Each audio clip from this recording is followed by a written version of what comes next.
Welcome back to the channel, everybody. This Sunday, big game in the Premier League, Liverpool against Arsenal. Very big game for both sides. As it's a big game, we're going to make a combined 11. If you watched my last one, I caused quite a stir in the comments, so hopefully let's not do that today. So, without further ado, let's get into it. Goalkeeper, pretty easy choice. I've gone with Alisson. He's got the second most clean sheets this season with 7, and he's arguably the best goalkeeper in the world at the moment, so it's quite an easy choice. Like I said, David Raya for me, a little bit overrated, mainly by Arsenal fans, won't lie, but that's obviously my opinion. Ramsdale hasn't played enough this season to warrant a spot. Even if he did, he's not getting over Alisson, let's be honest here. On to right back. By the way, I am playing a 4-3-3. So, on to right back, another easy choice is Trent. Now, if you've been on this channel for a while, you know my opinions on Trent. I think he's a great player, but not great defensively. But he has been absolutely brilliant this season. I can't fault the man. You know, he's brilliant at dead ball situations. Toned up a little bit defensively as well. You know, he can whip in a free kick, whip in a corner. He's just the perfect modern fullback, really. So it's an easy choice over Tomiyasu and Ben White. First centre back, another easy choice, is Van Dijk. You know, maybe not as good as he was a few years ago, but he's still in the talks as one of the best defenders in the world, and that says a lot, you know. Obviously, like I said, not up to the prime that he was in 2018, 2019, but still a solid player, key to Liverpool's side.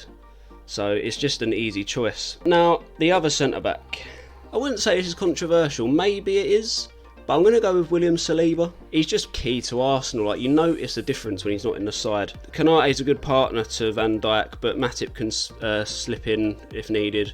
Like, you don't notice the impact when either Matip or Konate are out the side for Liverpool. Whereas with Arsenal, you notice the difference when Saliba's not playing. Do you know what I mean? This one might be a bit controversial. I know I said I wouldn't want to cause a stir, but I do think Saliba's more impactful as a player, so that's why he gets my choice in the team. Left back.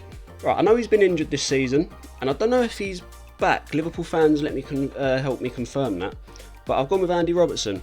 You know, he causes a bit of a fuss because he is a bit of a loudmouth, bit of a lad, but you can't like deny his work rate and how good he is for Liverpool and how solid he is.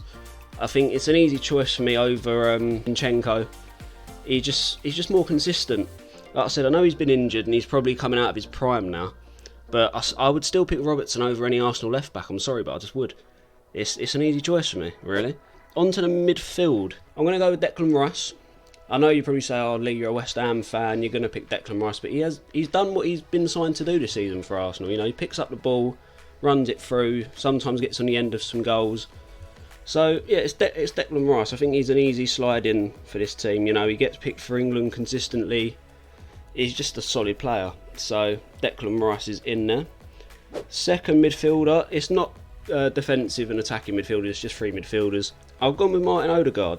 I just do think he's better than a lot of the Liverpool midfielders at this moment in time. You know, he's a good dribbler, good passer, can score some good goals as well, and he is Arsenal captain.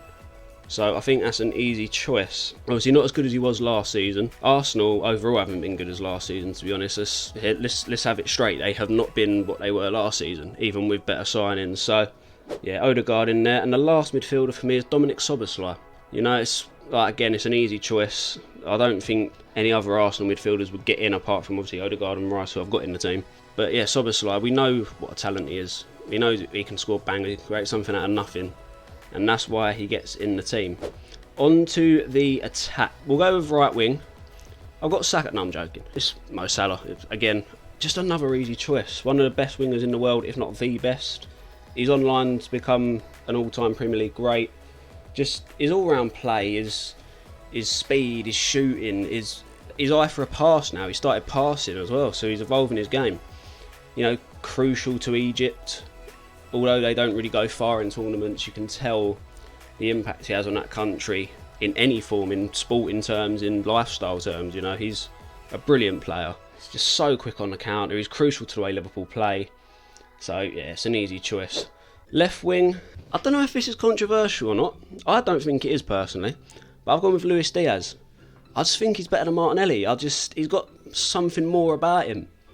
I know Martinelli scored a few good goals recently, but I think Luis Diaz overall is just better. Like, he just suits Liverpool more than Martinelli does Arsenal. I was 50-50 when making this who to put in left wing. Maybe you'll call me stupid in the comments. I probably will get some comments about my choices in this video, but I've said it. I'm going with Luis Diaz. You know, I just think he's better than Martinelli, so therefore he gets in the team. Right, striker. Last but not least for striker. It's between Jesus and Nunes. I'm not going to lie, I was going back and forth between this.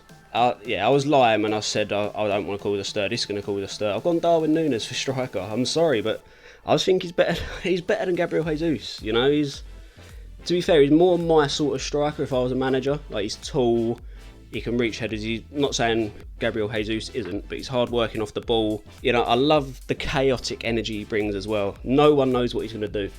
You know, he has his moments of brilliance where he can score 30-yard screamers like the one he did against Bournemouth like 3 months ago. But then he just misses sitters. Like, it's mental. Like, defenders don't know what he's going to do. And I just think he has, like I said, he has these moments of just brilliance.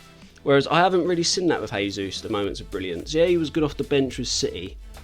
But then Arsenal signed him as like this talisman. He just hasn't been that. You know, he's been injured. He's even said himself his specialty isn't scoring goals. You're a striker, how's your specialty when you're not scoring goals, you know? It just don't make sense to me. So I've gone Darwin Nunes striker. Like I said, he's more my type of striker as well. I'm going to get a lot of comments from Arsenal fans saying Jesus is quality, but what has he done? He's not clinical. We saw that against Tottenham in the London derby. Me and the boys did a video on that. He had so many chances and he wasted them. And then I know you'll say, oh, but Darwin Nunes does the same, but it's the way you were talking up Jesus as like this saviour to Arsenal's problems. When you're, again, looking for a number 9, you're looking at Ivan Toney, you're looking at Osimhen. So, is Jesus really the man for Arsenal at striker? Doesn't sound like it, so I'm solidifying my choice, Darwin Nunes at striker. So, as you can see, it's very Liverpool orientated. Some of these choices were hard, but then some were just easy, you know, like Trent, like Alisson, like Van Dijk, like Salah. So, if you want to put your combined 11 down in the comments below or give me abuse, which you will do it. I promise I won't cry, you know, I can handle it. But I'm going to do a little prediction for this, because, you know, it just adds a little bit of extra onto the video. I think Liverpool win this 3-1. Yeah, Liverpool 3-1 win. Arteta will probably find something to moan about, as he always does. Let us know down in the comments below, or tweet us, anything like that, any sorts of videos you want us to do. And then we'll discuss it and see if we can get it done for you guys, either as a group or like I am now. So let us know down in the comments below what topics you'd like to see, if you'd like to see more combined 11s like this, and what sort of videos you like. You know, do you like our solo videos? Do you like us talking as a group? Any feedback and suggestions will be welcome in the comments below. But yeah, that is my Liverpool and Arsenal combined 11. Let me know down in the comments below what you think and what you think will happen the weekend. Will Liverpool win? Will Arsenal win? Or will it be a 0-0 draw? That normally happens. So don't forget to like, share and subscribe. We'll see you next one, guys. See you later.